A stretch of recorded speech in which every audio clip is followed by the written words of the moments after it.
The more I study with my chthonic deities, the more that I study the underworld, and the more that I'm just like getting into folk magic, the more I'm like, I don't actually think I get to cherry pick this experience. I think I have to be brave. Damn. Oh my god. It's so funny. Bye, Ben! Ben just scared the hell out of me. Why I consider witchcraft and ego death an active practice of ego death. Hello. Hi. This is my little check-in, my little update on what is going on in my magical practice, what's working. Consider this just like a little chat, little sleepover. I wanted to film last night with like candles everywhere and have like sleepover vibes, but this'll do. I want to get a long form video up this week. I don't have a lot of spoons. I'm low on spoons, so I'm just gonna kind of chat, see if anyone wants to listen.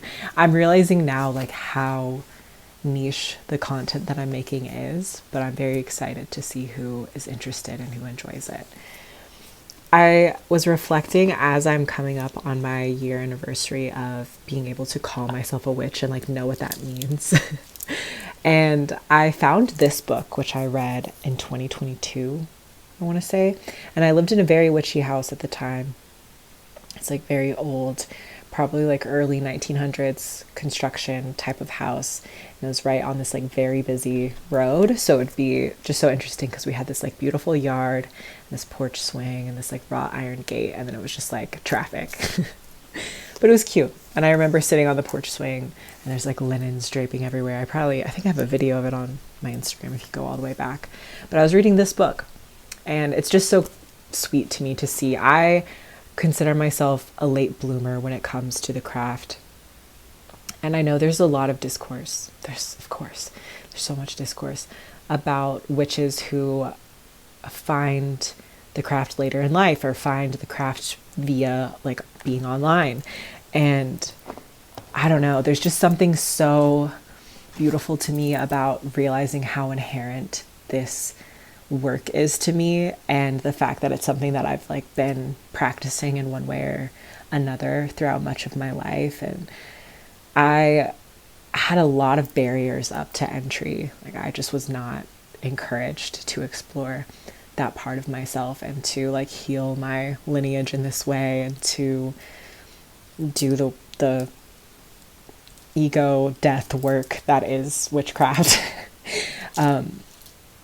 And it took me a lot of unlearning things. And even now I'm actively up against my witch's wound, my internalized hatred for feminine people who are disruptors of the norm and who care more about living sustainable lives in harmony with the forces around them than they do looking a certain way or being acceptable. And obviously I don't align with trying to do things to appease the masses, but there is a part of me that is like, and it is probably why I consider witchcraft and ego death an active practice of ego death, because I am integrating my beliefs and becoming this witchy person, which means having like a strict code of morals that I really adhere to, which means even just things like walking along the road and like picking up trash when I see it, which is something I talked about in one of my shorts. It's like an offering that I make to Gaia, and it's an offering that I make to now more and more like the land spirits that are around. And I kind of hope that it like helps me gain good favor and have like safe passage everywhere I go. But yeah, just being like, oh, like I used to be pumping it to Charlie XCX and now I'm like picking up trash on the side of the road. And it's a different stage in my life, and it's a different energy.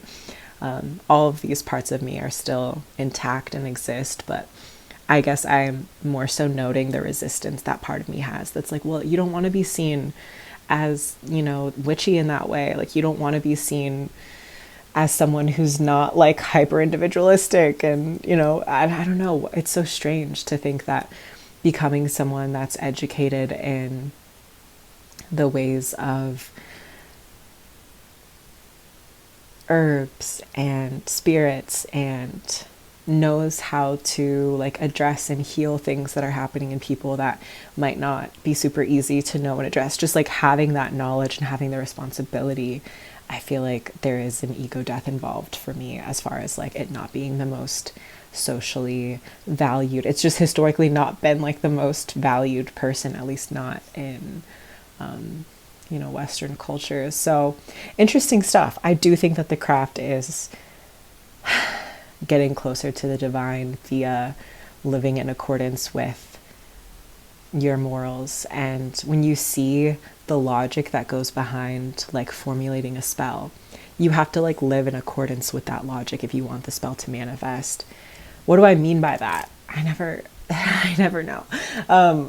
I think what I mean by that is, like, if I believe that my energy has to be in a certain state and that I have to be connected to these herbs and understand and know these herbs for my will to actually take shape, then I have to be keeping my energy aligned with my belief system, aligned with the respect that I have. Like, it's the same way that like people who have pets or own plants like learn messages from caring for these things. And it's like working with herbs will teach you things, and you'll have to honor what you learn about these different qualities. And if you want to gain the respect of the elements and be in relationship and build trust with these things that you're calling upon, if you're doing deity work and you're like getting asked to step into a version of yourself that's not necessarily the easiest to embody and takes practice and takes work,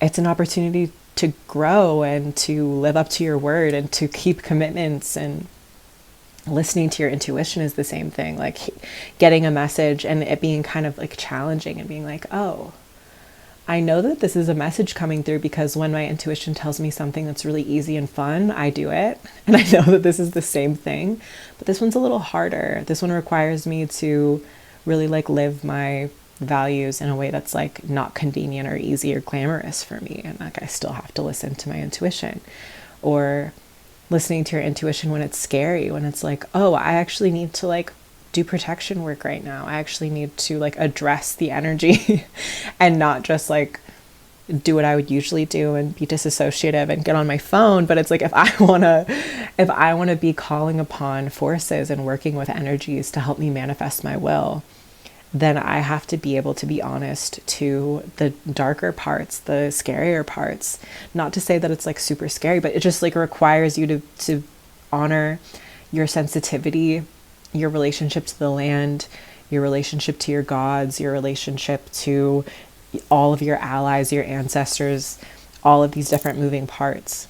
You have to learn how to be in relationship with those things and to allow it to refine you as a person. So it's really beautiful. And I've like studied many different types of spiritual paths. Not as many as I would have liked, honestly. It's super fascinating. I feel like a lot of people who are into the occult are also into like religious studies. But I like grew up in a cult and then I studied a lot of like Eastern practices. I actually don't know. I was going to say like mysticism. I've dabbled a little bit, but mostly like yoga and meditative practices, and not just in like a on YouTube way, but like actually trying to digest and understand. But it felt like it was, I know it's for everyone who wants to walk that path, but I feel like there's something really valuable to me about my relationship with witchcraft being kind of picking up where my ancestors left off and being a continuation of their work and their lineage and reclaiming the things that they were interested in, and have even some of them, you know, like my grandmothers have taught me these things in IRL. So there's just something very fluid and personal and beautiful about actually kind of choosing a spiritual path that's like very much in my system, in my ancestral line, in my like remembering, in my like spirit's own remembering. It's really cool. It's really nice. But I think there are many different ways to do this work, do this spiritual work. For me, it feels a lot like trying to truly fully exist. Like to really fully land and to know that you do have authorship in your life, and you don't have to be a victim to cycles, and you don't have to aspire to things but not actually move towards them. And for me, this is like the refining work that allows me to face those challenges with allies and with, I don't know, just writing this meaningful story and experience. It's, you know, the way of the weaver, taking on the power that you do have to move within fate and embracing it and taking responsibility for it. And it does come with responsibility, but that's kind of awesome about it as well. So anyway, this is why I mean that I feel like this is kind of niche, because I've been thinking about like content and things that I want to share, and there are like very accessible things regarding little spell tips and just little things here and there, herbs I like working with, things that you can go out and get at your grocery store that are really useful. All of that is there, but I kind of want to establish that this is at the heart of it all, and this is what this experience has really been for me, has been about ego death and taking it one step at a time and doing it with the help of deity and ancestor and herb and experience and ritual. So, and it's energy work. Like there are so many different ways to do energy work across so many different cultures and practices, but I feel like, like I can actually understand how this system of energy work functions. And I'm learning more and more about that, which is really exciting, because again, I've tried to like branch out into many different types of energy work, and I've always understood the value of it, but some of it felt like too philosophical and clinical. Some of it felt like it genuinely just wasn't mine. And I don't think anyone like lays claim to it, but I just was like, I can't see myself like walking the yogic path. Are you kidding me? That's really hard.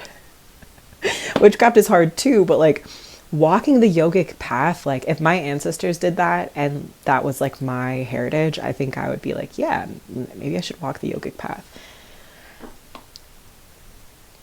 It's a lot, guys. It's incredible, but I think it's not my, I don't know. I'm hesitant to say like it's not my culture, because, well, it's not, but it's also like, I know that yogis, I understand that. Oh my God. That's so funny. Bye, Ben. Ben just scared the hell out of me. I understand that yogis wanted all people to reach enlightenment, and they were developing a system that was for all people. But I do just feel like there's a cultural significance to the people who truly walk that path must feel very called to it. And I've always seen the importance of it and seen the significance of it, but it never quite felt like my home spiritually. And I think that is like a double-edged sword, in the sense where it's like, on the one hand, it genuinely isn't my culture, my thing to kind of pick up. I don't know what the other edge was. Maybe it's the fact that I'm a witch. Yeah, probably. Anyway, Ben just gave me a fright. That was really funny. I wanted to yap a lot more about like what I've got going on, and you know, I've been really surprised to see how my witchcraft is developing as well, how the craft is developing, how my practice is developing, but it's just so, I'm so in the thick of it, and there's so much more to be said, and there's so much that could be like harnessed and harvested here from these experiences. But I'll give you a little taste and just say that I got this book. Did I bring it? I think I did. I got this book, Conjuring Dirt by Taren. I think I mentioned this in an outfit video. Magic of Footprints, Crossroads, and Graveyards. And I love, working with chthonic deities. I keep finding myself connecting so deeply with chthonic deities. And I was like, I already have like this reverence for dirt and my spell work, because I work with the underworld, because I work with like this very terrestrial energy. And the more I'm reading it, the more I'm realizing the importance of spirit of place, and that there are spirits kind of dwelling in the world around us. Maybe I'll read some of this, but also, if you're watching this, thank you. I'm trying to become more eloquent. And again, I'm never saying anything like this to put myself down. I love myself very much, but it is a work in progress to be making videos and to be able to speak eloquently for 15 minutes straight. So I really appreciate if anyone is listening. And I will be getting more eloquent. All right. The distinguished scientist Sir Oliver Lodge once declared his hypothesis that they, the dead, are all around us in what we call the ether of space rather than in matter, that intercommunication is still possible. End quote. It is well to remember that we are immortal spirits in temporary association with the material. To one who believes, no explanation is necessary. To one who doubts, no explanation is possible. Before I knew of Sir Oliver, my granny told me that I could commune with the spiritual realm because I held the gift of the veil. I was somehow connected to liminal spaces, and the voices of the dead is what she revealed to me. Full disclosure, she warned me not to seek these otherworldly connects, but remember, I was bold and without censures of society norms. I'm just kind of realizing the interconnectedness of everything, which has not been a part of my practice.